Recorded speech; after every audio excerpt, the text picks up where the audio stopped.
Hello everybody, and today we're going to be analyzing the FIDE World Chess Championships tiebreaks, and if anyone were to win any of these 4 games, then we'll decide who will be the champion. Is it Ding or is it Ian Nepomniachtchi? Let us see. We got Ian Nepomniachtchi with the black pieces and Ding Liren with the white pieces. Here we go. D4 by Ding Liren, a defensive line, and then knight to f6, trying to control the squares using the knight and also developing the knight.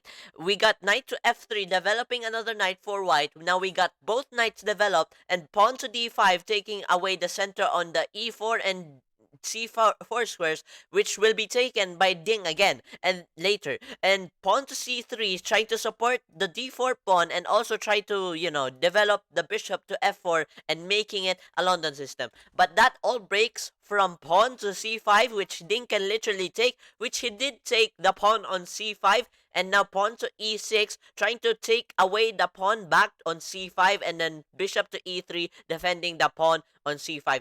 Ding saying that you cannot take my c5 pawn. I took your pawn, now you cannot take my pawn. You had the opportunity, now you don't have the opportunity since I defended it already. I think that's what is it. I think that is what he's saying in his head. I don't know. Bishop to e7 played here, developing a bishop, trying to castle here for black, trying to castle and, connect some queens together. And we got pawn to g3 and maybe bishop to g2, developing the bishop. And also for white to be able to castle, we got knight to c6 right here, trying to develop another knight. Now we got both knights developed on the black side, and then we got black castled, and now the queens and the rooks are connected, and the bishop goes to goes to the g2 square to allow white to castle right here to connect also the queen and rook. And yet he doesn't castles, instead goes for b4, trying to support that very, very solid pawn right now, which is on c5. But now, we got knight to g4, which attacks the king side. If white castles there, maybe it would be devastating, but literally, clearly, white is safe. So there, white isn't devastated or anything by the g4 knight and that square on g4. We got bishop to d4, trying to point this bishop to the g7 square, which is on the g7 pawn, and then queen to c7, trying to be active right here. If this pawn moves anywhere, that this is checkmate, and if the king castles there, I don't know. The king literally absolutely castles there. And if this pawn moves up, which it can't because the knight is still there, then it's doomed, because the queen will take the pawn on h2 and it will be checkmate. But it's not possible. So pawn to e5 played by Ian Nepomniachtchi, attacking the bishop on d4 on this square right here. And now we got pawn to h3 for danger levels, because if you allow Ding Liren to go back over here, then he will just create a counterplay and, attack the knight on f3. But Ding Liren doesn't allow that, instead goes to pawn to h3. Now, if you take my bishop, I'm gonna take your knight, which would be equal. Pawn takes d4, and then pawn takes g4, and then pawn takes c3. What a big trade we have. Not a big trade, but a minimal trade. Knight to c3, developing a knight here, and also pressuring the pawn on d5. Knight to b4 played by black, trying to breach in here, trying way to breach in here, and also opening the doors for the queen to attack the pawn on c5. We got pawn to a3, attacking the knight. The knight needs to go anywhere. Bishop to f6, which is a great move, which attacks the knight, which is also a danger levels move, because if white now takes the knight, then black will take the knight on here. So it's still equal. Oh, that happened kind of, but the rook defended the knight, that the rook takes the bishop, and now we got knight to c6 and then queen to d5, pressuring the knight and also making the queen even more active, and now it can go to any square she wants. And now we got bishop to g4. Now everything is complete in material, everyone is equal in material, there's nothing going bad here. But this side over here Ding has 2 isolated pawns again. In the previous video we got also 2 isolated pawns, but this time it's much more advantageous for Ding Liren. And knight to g5 here, attacking the pawn on h7, and maybe later to checkmate it. Pawn to h6 right away, attacks the knight, and the knight gallops to e4, going back from the danger of the pawn on h6. We got rook to e8, attacking the knight, and then rook to e5, queen to d2, rook to d8, attacking the queen here, and then knight to d6, which is an absolutely terrifying move, but no, it's not, because literally it's just a knight there trying to breach in, and we got rook to h5. Now we have a threat here. Rook to b1 here, trying to attack the pawn on b7, which is literally defended, so he will not take it. White will not take it, probably. And pawn to e4, and then pawn to b6, which is a brilliant move. Because if pawn takes b6, we got knight to b5. Why didn't white take the queen on the next move? It's absolutely free. No, it's not. Because if the rook were to take the queen, then knight to f3 here would be a devastating move for white, because now the bishop has to take, or the king has to move. So if the bishop were to take this, then this is made right on the spot.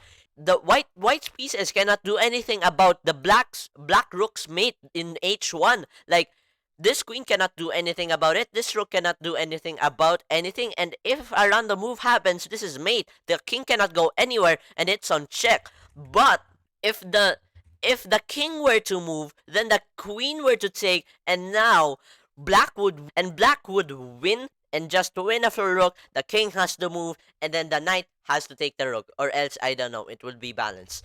Now we see the theory of it, and we got knight to b5, we got this queen sacrifice, and now we got this very, very big trade, maybe resulting into a draw, because the pieces and the position is kind of drawable because of considering the number of material, and also the king is trying to move to the h7 square, and we got rook to e5, taking the pawn, and the knight, and then we got rook to h1, and then why did black didn't take the rook back? Because of the fact that the king can just take the h1 rook. And also, why didn't just the king can go away here? Because the rook will be taken. And if for the fact that if queen to g1, sure, I can take the rook, but I'm just gonna take your rook, and it will be balanced here. And it became a draw by repetition with the rook and the white king. So now in the next game, maybe it's a draw, maybe it's a win. Let us see. Pawn to e4 and pawn to e5. We got this very cool knight development with both knights developed, and trying to attack for the center here, trying to control more squares and try to occupy more squares and spaces. And then bishop to a4, bishop to b5, and bishop to a4, just developing the bishop. Knight to f6, developing both knights for the black pieces and also controlling more squares. Now white castles, making the king safe and also trying to connect the queen and the rook. We got bishop to e7, which literally just develops the bishop to a nice square. When the knight moves, this bishop will be very active on this side of the board. Pawn to d3, and then pawn to b5, attacking the bishop. The bishop has to go back, which it did on b3, and then pawn to d6, and then pawn to a4. If black takes, white can just take back with very cool development, more development on the bishop, and now this knight is pinned. This knight is pinned, which means if the knight goes to any square, the king will be taken. But black doesn't do that because he sees the advantage of white when he does that. Instead, he just develops a bishop to d7 and maybe trying to breach in here when the knight moves, and then, trying to breach in with the bishop over here on the queen side. And we got black castling here, and then e3 with bishop to e3. Why did Ian Nepomniachtchi allows Ding Liren to take this pawn?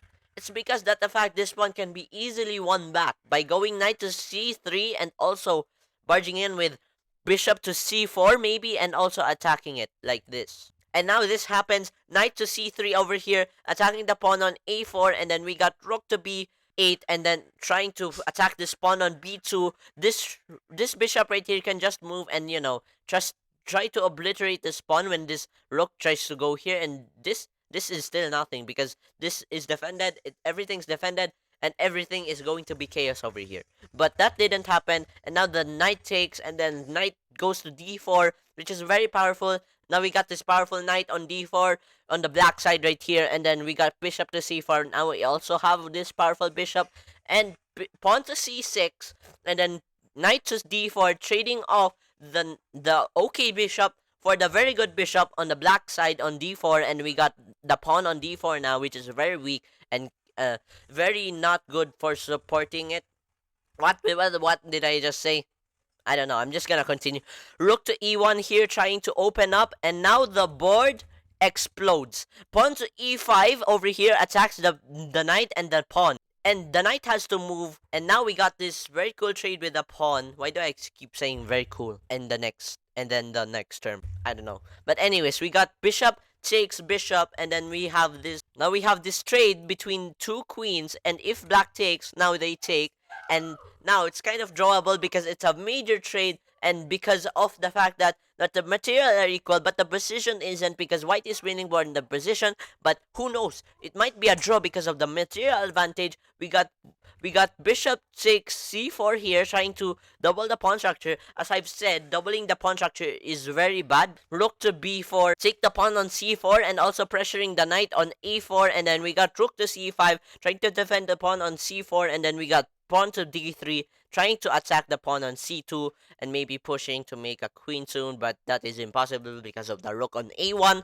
We got pawn to takes d3, and we got to this trade point where the knight attacks the rook, and the rook takes the pawn, and now it will be a trade where Ian Nepomniachtchi is a pawn up, and knight to e5, and then rook to c7, and we got knight to c4, and then we got to this position where knights and rooks are only left on the board and 3 pawns. And now we got this very cool tactic where knight is checking the king, and the king has to do something about it, like taking, and now white has to take the knight because it will be a trade.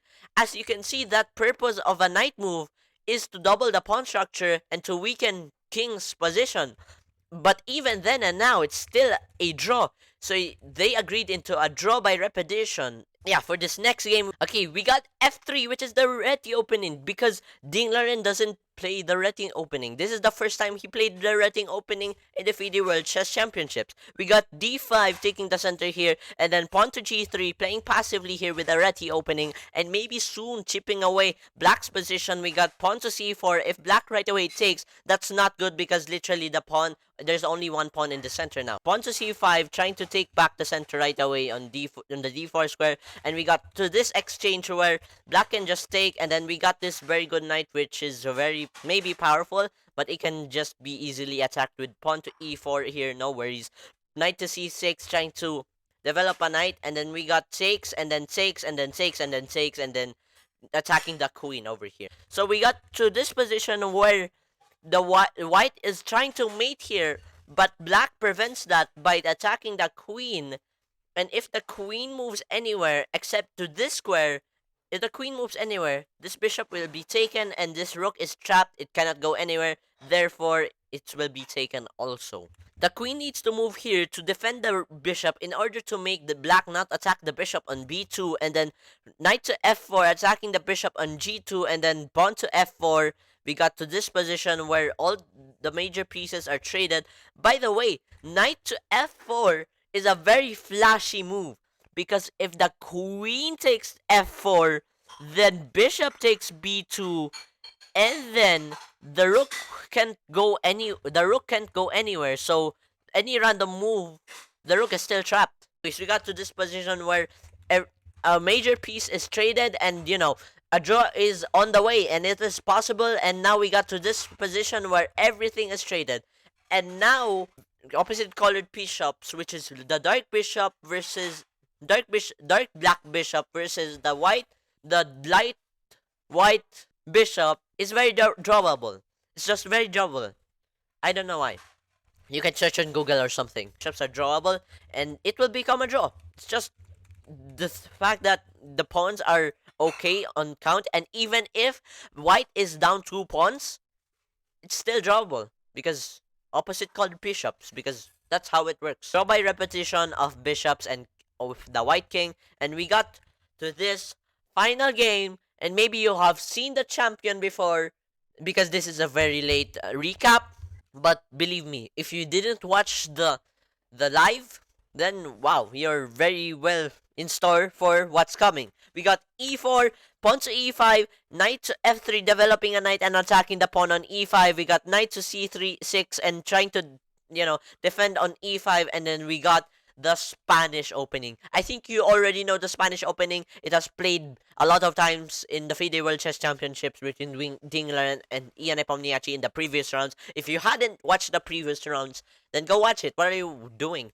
And pawn to a6, and then bishop to a4, and then knight to f6. Now we got both knights developed, and we got castles for white, and then bishop to e7, developing a bishop, and maybe trying to castle also for on the black side. We got d3, trying to open up the bishop, open up the dark bishop for the white side over here. We got pawn to b5, pushing it to attack the bishop. The bishop needs to go back, and we got to this exact same position, which I've talked about before. Maybe it's this one, I don't know. I'm not just bishop to d7 and then pawn to h3, avoiding background checkmate at the end game, and then we got castles for black and bishop to e3, making the bishop more seeing anything, and then we got knight to a5 played again, and then bishop to a2, and then now we are expecting c3, which is played before, to attack the a4 pawn, which is very weak right here, and he did play that, and Dinglaren also played this.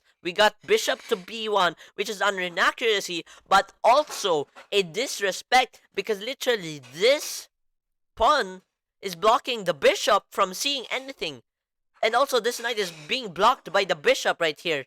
So this is kind of a disrespect for Ian Nepomniachtchi to Ding. Why didn't just rook takes a b2 right away? I don't know.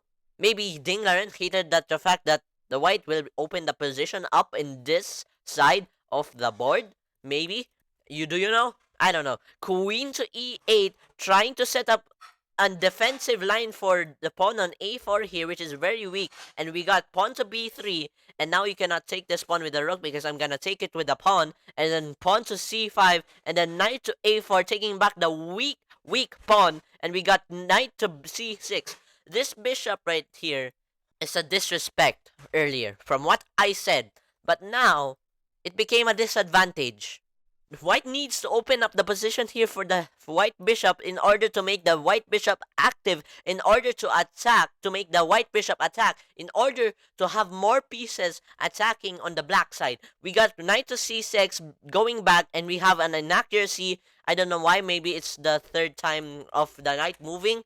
Maybe it is not. And we got pawn to a5 here, trying to attack here. And also over here, we got to this position, we have knight to d2, back to d2, maybe going here, making the knight more powerful on the c4 square, and then we got bishop to e6, and then knight to c4. You cannot take right away because that will have an advantage for white, because if you take, this will open up soon, and this pawn will push if this knight goes here, which is possible by the way, and this pawn will push. Like, random move, like any random move, boom, boom, boom, boom, boom, boom, boom. There we go. The bishop is opened. But that didn't happen in the game. What happened in the game is black just exploded the position of the white pieces with Ian Nepomniachtchi here, and then white takes, and then knight takes, and then we got bishop to d2. By the way, bishop to d2 is a mistake, because knight to d5 is a very cool move here, which allows bishop takes, and then pawn to c3 is a winning here, because literally he's opening up for his white bishop to attack on the king side, but he didn't do that. Instead, goes bishop to d2, trying to avoid the trade of the knight because knights are lesser powerful than bishops. And we got to this trade right here. Pawn takes c4, which is, I don't know why did that happen, not pawn takes d4 to try to open up the white bishop. And now we got d2, the dark bishop going to d2, and pawn to c3, and he's doing it. He's trying to open up the bishop, but he cannot still go here, and it's pointless to go here because if he goes here, the black pawns will just take it. And Ding Laren goes to f5, trying to attack aggressively on the king side, trying to explode everything on the king side over here. We got rook to e1, trying to desperately take that pawn, but it's defended by the bishop and the queen right here. We got rook to d8, trying to attack the pawn on d3.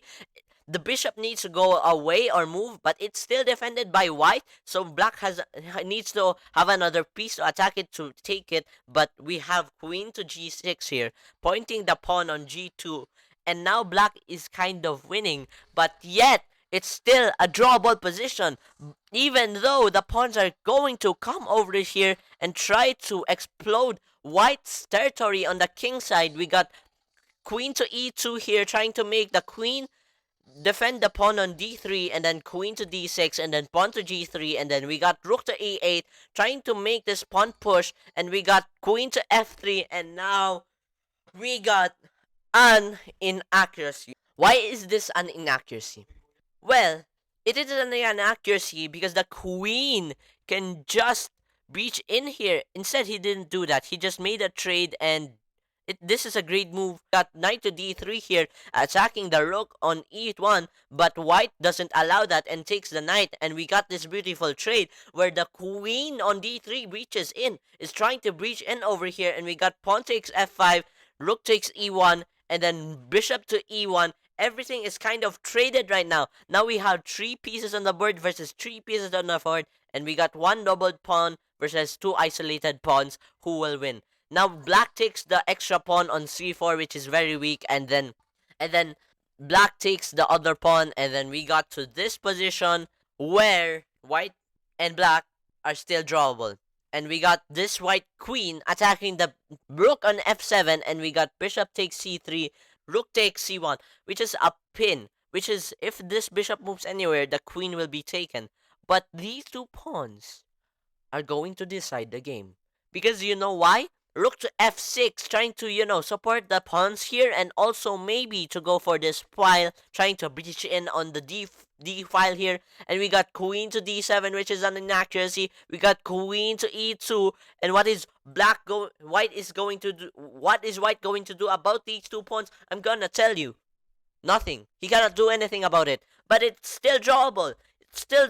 We got queen to e4, king to g8, queen to d5, check, and then king to h7. And for the next move, is it a draw by repetition or not? Ding doesn't allow a draw because he sees these 2 pawns are going to queen, and also maybe he sees the opportunity of winning. We got an inaccuracy for white, which is f5, bringing the queen in closer, because now the pawn on c5 is going to c4, and then pawn to h4 is a mistake, because now queen to d3, trying to bring in closer and defend the pawn and trying to threaten a trade. White doesn't allow that because he needs the queen to prevent these pawns from queening, and this rook right here to team up right here. And we got pawn to c3 here, and now it's 2 squares away from queening, and queen to rook to d1, attacking the queen on d3. We got queen to g6, and then queen to c8, and now we got to this position where the rook is defending the pawn, and now the pawn can just go on a straight line to promote into another queen. We got queen to a8, rook to d6, which is a mistake, and now white is kind of winning. Rook to d6, and then we got this trade right here, and now white cannot do anything. This is defended by a bishop. This bishop cannot do anything about it, and these pawns are going to queen soon. And now white is very miserable here since he cannot do anything about this pawn, and this is a mistake. I don't know why it's a mistake. It's just a pushing pawn, and now it's 3 squares away from queening. Bishop to d4, and then pawn to a3. Now here, bishop to this allows bishop to g7, which is maybe drawable, because literally, if king goes here, it's a perpetual check to a king, because if the bishop goes to g7, then king goes to g7 taking the bishop. We got queen to c7, and then king to f6, and then we got this perpetual check where it is a draw. If we go back to the line here, and now queen to c7 is played, not bishop to g7. Ian Nepomniachtchi could have seen bishop to g7, but they are low on time, and we got pawn to g4, desperately fighting for a win, but black just takes, and we got pawn to h5 attacks the queen, and then queen to f5, and then queen to d5, pinning the bishop to the queen. And then we got pawn to g3, another pawn maybe queening, but white just pushes, and then this black pawn is also going to queen soon. And we got pawn to a2, queen to a2, and then we got bishop to f4, and black wins the World Chess Championships.